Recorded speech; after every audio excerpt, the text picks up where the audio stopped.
Forgive me, good sirs. I'm going to start this off. I think this is more of an application for mentorship. Is that okay, sir? CP sir, you've always given me great advice. I'm putting in my application to him. Okay, great. So two of us are going to be applying for mentorship over here because we have an absolute veteran with us. Sir, मगर 20 लाख रुपए नहीं है देने के लिए.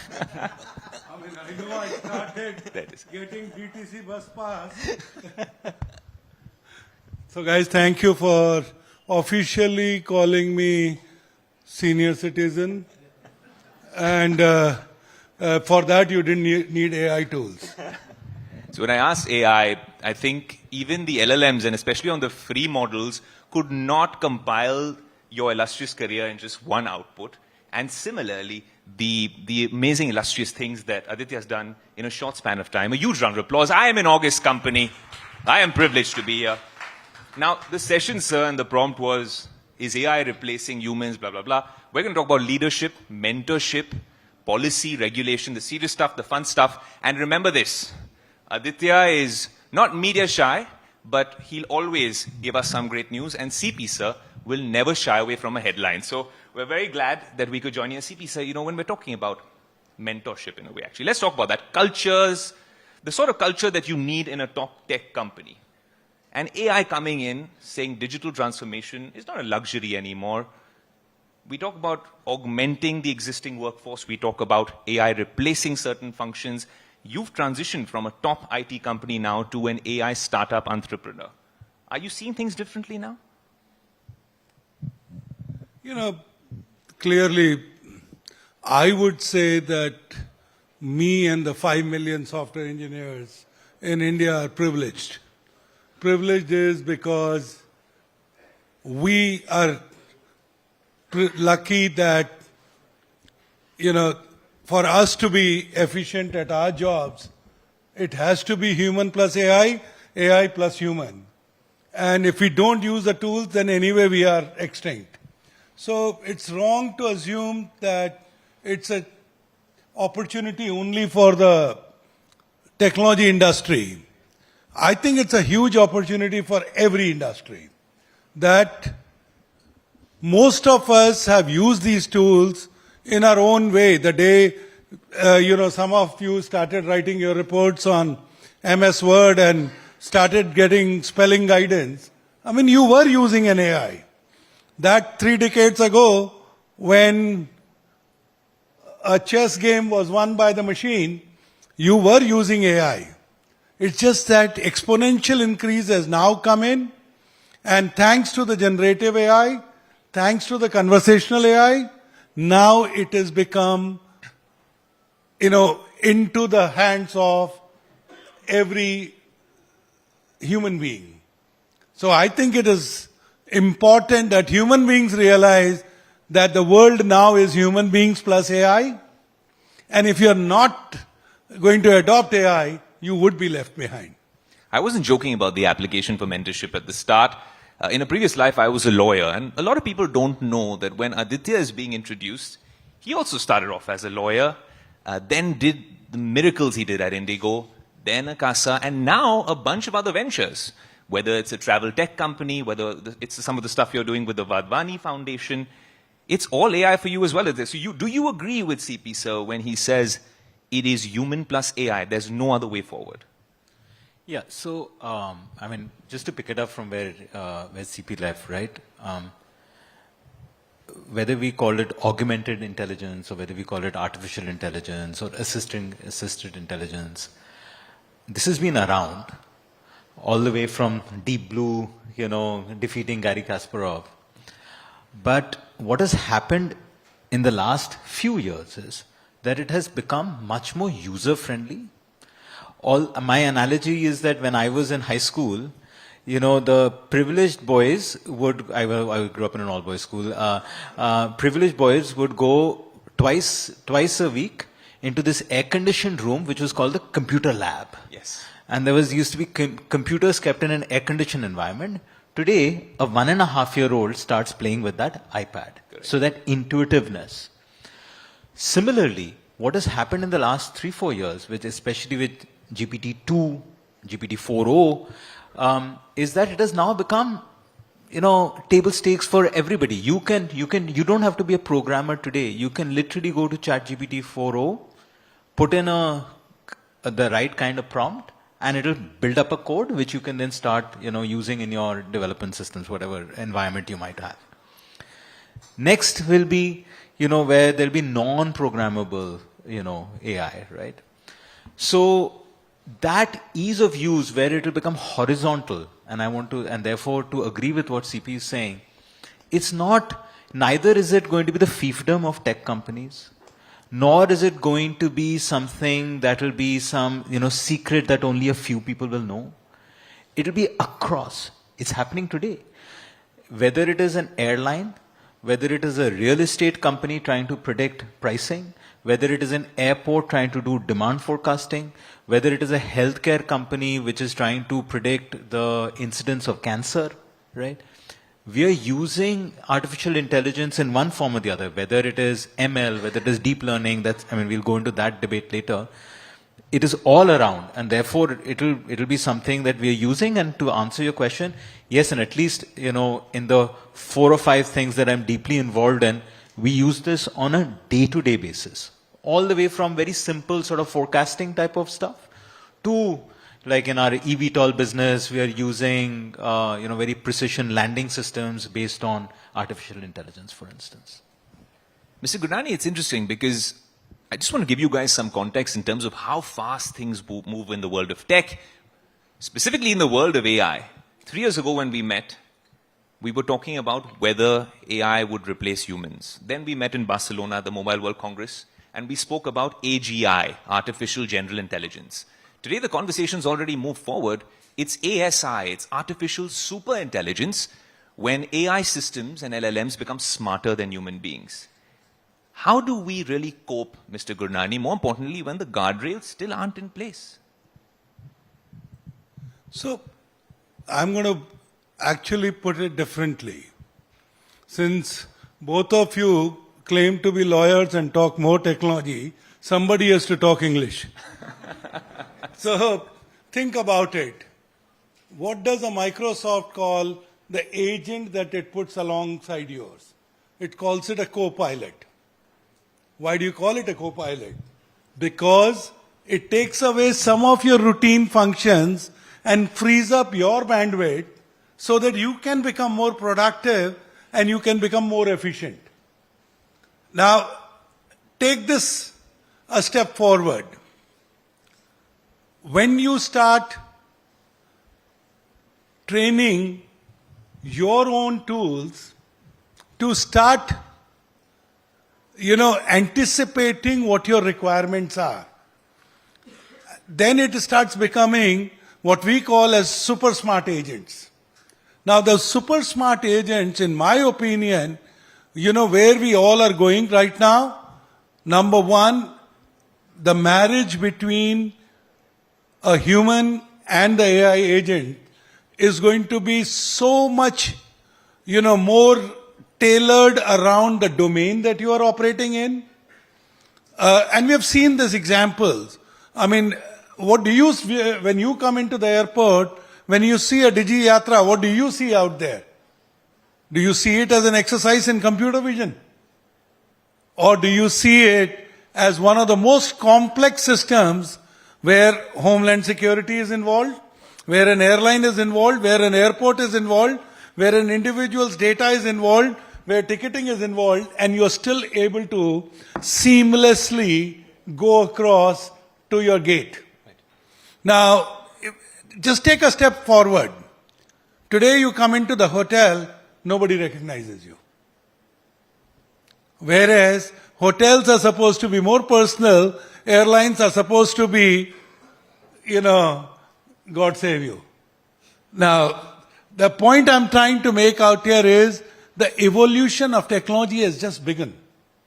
And the moment it starts getting into the marriage of conversational AI, marriage of computer vision, marriage of generative AI, and number 4th, predictive AI, I think that is the time when we would have unleashed the real power of the human being. How would you respond then to a lot of the detractors, especially of generative AI? I'm going to come to you as well, Aditya. when they say ChatGPT, Gen AI, all of this is a fad. It's a bandwagon that all corporates are trying to latch on to, and maybe it'll pass, like the blockchain, the crypto wave. Is that even a 1% possibility, sir? So the good news is, with the crypto prices, you know it never passed. The good news is, blockchain is here to stay. And the third part is, I think generative AI is evolving even faster than you and I would like to believe. The fact is, data centers are going to use more power than your smart cities. The fact is, and the reason they're going to use it is because that much of usage has increased. The fact is also that generative AI, when we start talking 4.0, somebody is already talking 7.0. I mean, it's not the last funding round, you know what Sam Altman got. So it is very clear, and then you have to actually take into account what China is doing. You have to take into account what UAE is doing. UAE had their sovereign policy in 2017. They had an AI minister in 2017. In China, today, for the chat queries that you do, it costs 1/30th of what it costs for you to become a commercial user of ChatGPT. So all I'm trying to say is that best is yet to come. Aditya, so then the detractors can completely be, dismissed when they say Silicon Valley to chali gayi, now it is Cerebral Valley in San Francisco. That is, big tech is now becoming big AI. Is that a fair assumption? Look, when any new technology comes in, it is very natural for the hype to get a little bit ahead of what the reality may be. But having said that, I think as business leaders, which is where you started off from, we need to be able to quickly sort of, be able to distinguish the smoke screens from what the reality is. The reality is that artificial intelligence is not a fad. It is not something that just happened to, fall from the sky in the last 4 or 5 years. It is something we are using today. Only thing that is happening is that it is becoming more prevalent. And that is, I know it's very dramatic to say this, but I think we're living in an amazingly magical time. It's like being born in the Industrial Revolution. Within our lifetime, we will see the world change. Right? Now, the impact that it will have, certain people's roles will change. Some people have to reskill. Some of these technologies will become cheaper. Computing will become faster. Moore's law last 60 years has shown that. And it'll be all around. Like, Digi Yatra today, like, people use it as if it's nothing. Like, as if it's your, walking through an X-ray machine. Right? Driverless cars are a reality. Pilotless, air travel will become a reality within the next decade, less than a decade, right? So, I think that we shouldn't, if I may say this, we shouldn't dignify them by calling them detractors. They're at best ostriches, with their head stuck in the sand. If you're thinking that, no, this is something that's just going to, pass over. It is all around us already. Right? So that's where I feel like, I think we are past that stage where we should say, bas ye nahi hoga, this is some fad. Bhai, ho raha hai. Mr. Gurnani, it's interesting because Aditya touched upon reskilling and upskilling.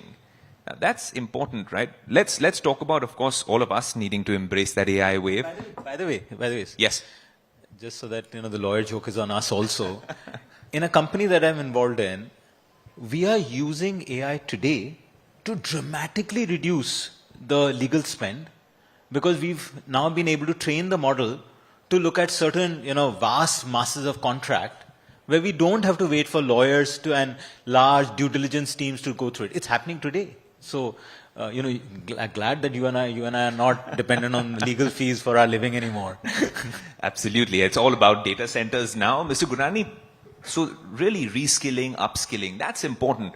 we're talking about us embracing the AI revolution. All of us sat in this room right now. What about the next generation? Shouldn't it be a part of school curricula?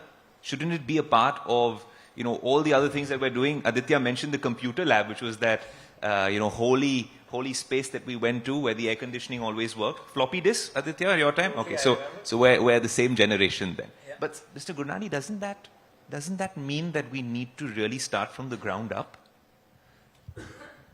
So first is, I think we need to take a few natural phenomena into account. Number one is there is no AI if there is no data. And for us, this data married with the AI tools and the machine learning is where you create the tools that enhance your productivity or efficiency. Now, I am a very firm believer that if India has to leapfrog, it will have to start repurposing all three factors.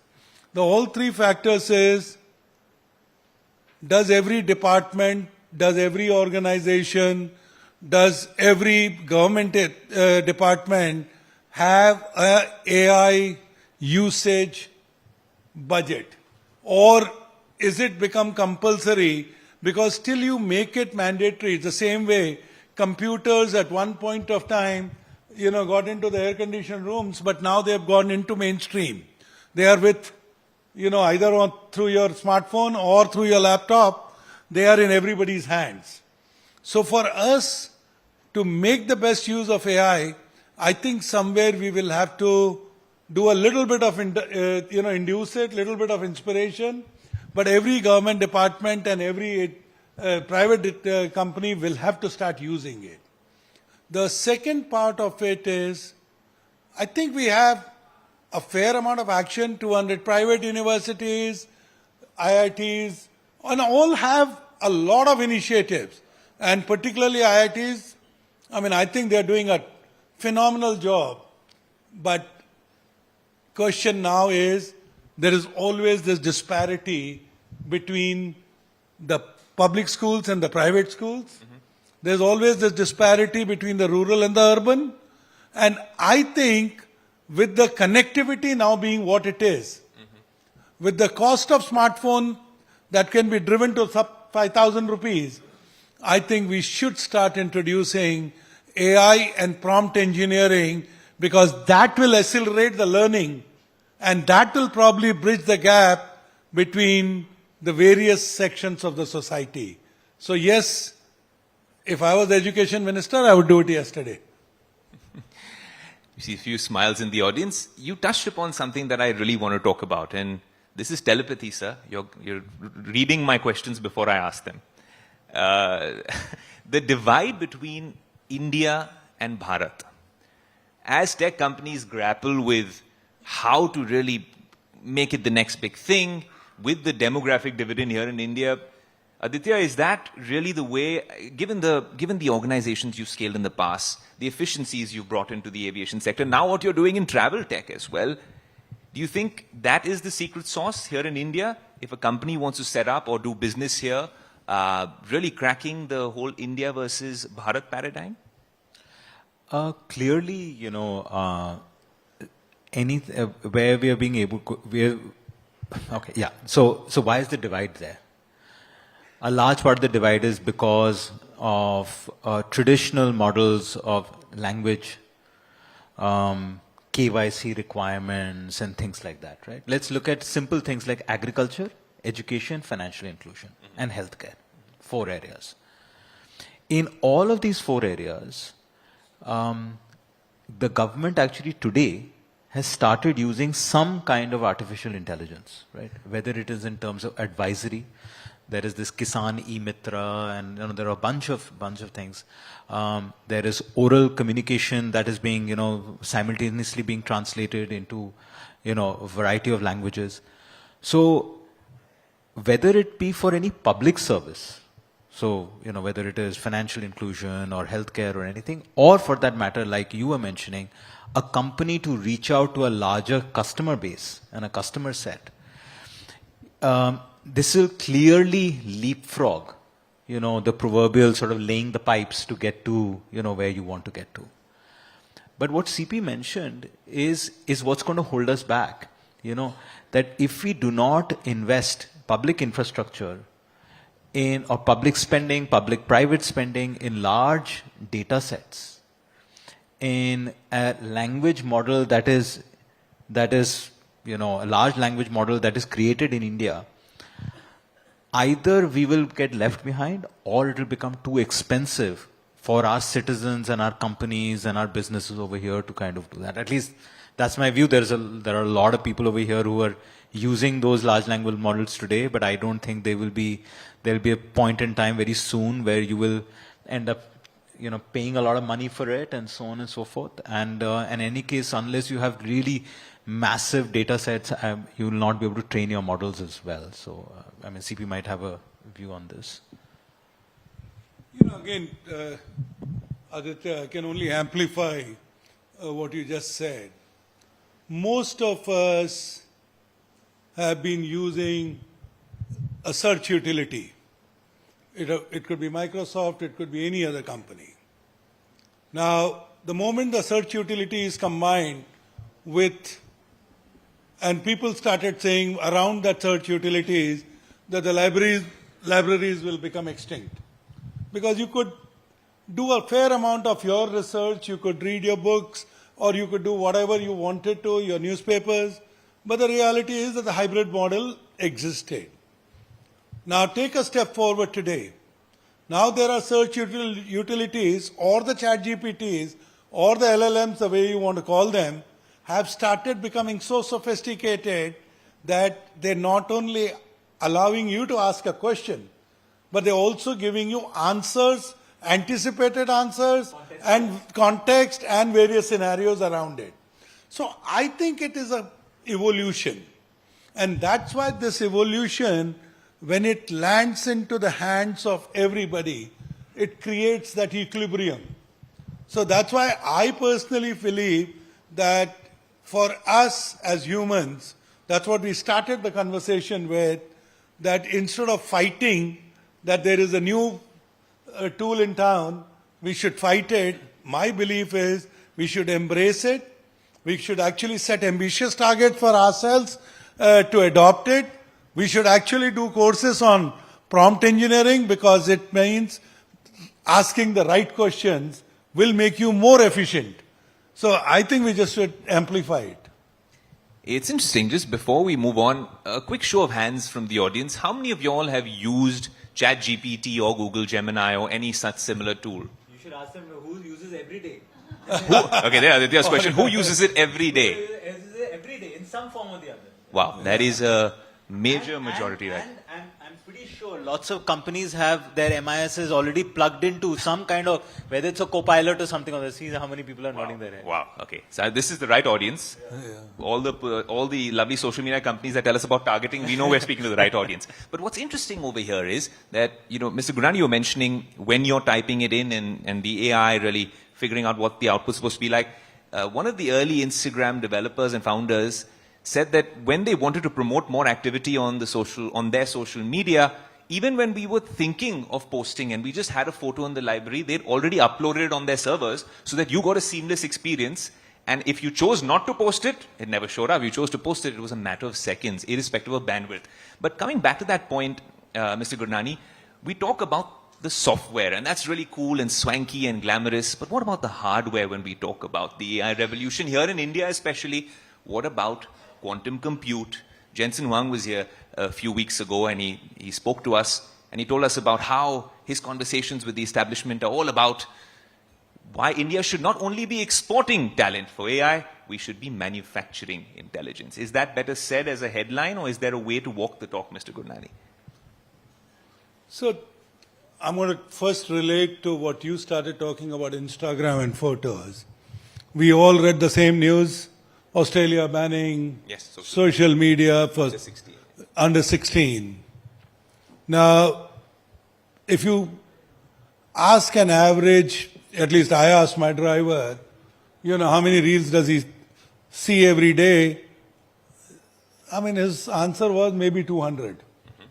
Now, my point is the way content is being consumed has changed. My point is that we all saw OTT versus the theaters. Yes.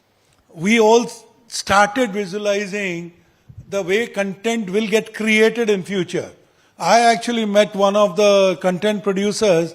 He said he's looking at creating a series of 2-minute films. And it will be like 50 films.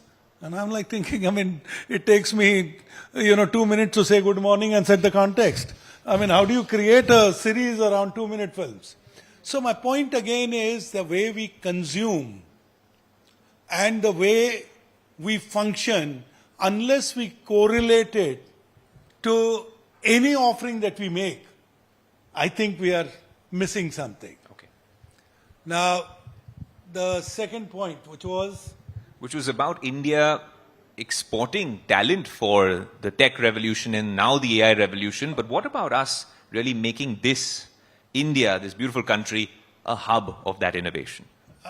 I think again, it's a very beautiful point, and I think it's not an either-or situation.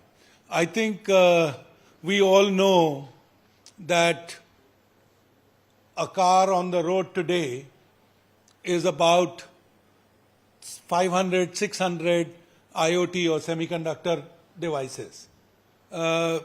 Because whether it's a tire pressure, whether it's an oil gauge, I mean, there are about 500 semiconductor devices. Similarly, if you look at the power that is there in a Tesla car, it is equivalent to a data center of yesterday. So it is very clear is that ultimate aim is for a user to be able to efficiently use the process or a system. So if an NVIDIA Jensen comes in and he says we should be exporting intelligence, all he's saying is, we have the hardware. Come and buy it. If you guys build the use cases on top of it, then there are millions of use cases, right from traffic light management to the lawyer management and hopefully the 5 crore legal cases also. So there is a lot more use cases that are there. And if we continuously develop the domain LLM, if we continuously develop specific LLMs, I think India will be in a unique position. Sandeep has just walked in. Sandeep and I were talking. It is not going to be about only NVIDIA's GPUs. It has to be married with quantum computing because the need for data processing is increasing so much that it has to be hybrid. Because if we start anticipating all the content that we are creating, all the data that we are churning, we would need thousands of quant engineers. We will not only need just the AI use cases, and I think hardware and software will have to live together. Our advantage is software. Hence, yes, we should be focusing on intelligence. Aditya, that's interesting. But if you're talking about hardware and software being together for this revolution, we have a little bit of time left. You've had a fantastic career, like I said, from law to aviation to what you're doing in travel tech, working with the government of India. Now, if you look at what AI is doing, and this is the biggest AI conference taking place here today, and we're all part of this occasion, what are the top 2 or 3 sectors where you think there will be tectonic shifts, disruptions because of AI here in India especially? I'll try to answer that question slightly in a nuanced way. Sure. I think there'll be many sectors where this will be sort of prevalent, like before we even realize it'll be there. Whether it is customer segmentation for D2C companies and so on and so forth, whether it is better manufacturing, productivity, etc. From my world, I mean, Airbus, Boeing, especially in the last few years, where they were trying to, as they were coming out of the pandemic, they were trying to do demand forecasting and supply chain and so on and so forth to be able to, figure out how many airplanes they should be manufacturing. to, better safety and so on and so forth. These things will happen. I think there will be, when you talk about tectonic shift, it will probably happen in industries which are otherwise a little bit hard to, for people to accept that change. For example, healthcare, right? I mean, even today, even the most sophisticated people will run to a doctor and not run to a machine, even though we all understand that the machine has been able to kind of, look at data sets from like literally trillions of data sets to give you a solution. From my world, I think, like I said, today we can drop bombs which are, pilotless, but to carry one human being which is pilotless, we know the technology exists, we know it is reachable, but I think we are a little bit afraid of that, right? But the tectonic shifts, I think, will happen in healthcare, education, financial inclusion, and dare I say travel, because anything where there is a large amount of friction, because there are a lot of like interchanges, a lot of interlinkages. I think artificial intelligence allows you, and I'm using that in the kind of broadest sense of the word, allows you to make it a more and more frictionless frictionless journey, and that's where that tectonic shift will happen. Mr. Gurnani, since Aditya mentioned a bunch of sectors out there, very quickly, we have very limited time, but I'm bowling you a slow ball here. So I need one headline at least. And the reason I ask you that is, doesn't that become very important? Why should we be scared? Not of AI, of AGI, or ASI, artificial superintelligence. A lot of the questions that need to be answered in the sectors that Aditya mentioned could probably come out of AGI or ASI. I mean, like, how do you create headlines when you 100% agree? So all I can tell you. CP Gurnani agrees with Aditya Ghosh is a big headline. There you go. So I think from my perspective, there is only thing I can request everyone is that it's like when we had a VCR, we didn't know how to use anything other than the play and the record buttons. Similarly, all the cell phones we have, we don't know how to use all the features. With AI, don't make that mistake. It's a good tool. Please use it. Please take advantage of what it has to offer. Please take advantage of what this panel has to offer and embracing the AI revolution. A huge round of applause. Put your hands together for Aditya Ghosh and CP Gurnani. I'm hoping our application for mentorship has been successful.